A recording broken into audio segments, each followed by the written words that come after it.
Cancer తగ్గాలంటే positive attitude సరిపోతుందా? చాలామంది అటెండర్స్ నేను చూస్తూ ఉంటాను, కీమోథెరపీ డే కేర్ రౌండ్స్కి అది వెళ్ళినప్పుడు, సార్ పాజిటివ్ యాటిట్యూడ్ లేదు సార్ పేషెంట్కి, అందుకనే క్యాన్సర్ పెరిగింది సార్, పాజిటివ్ యాటిట్యూడ్ గురించి చెప్పండి సార్ పేషెంట్కి, పాజిటివ్ యాటిట్యూడ్ అంటే క్యాన్సర్ తగ్గుతుంది.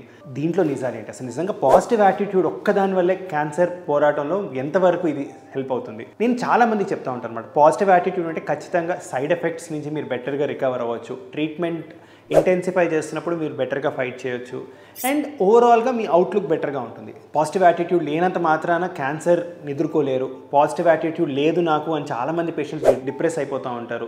వాళ్ళకి చాలా ఇబ్బందులు లైఫ్లో ఉండొచ్చు. ఆ టైంలో మనం పాజిటివ్ యాటిట్యూడ్ వాళ్ళని విసిగిస్తామంటే పాపం వాళ్ళు దీనివల్ల డిప్రెస్ అయ్యే అవకాశాలు కూడా చాలా ఉన్నాయన్నమాట.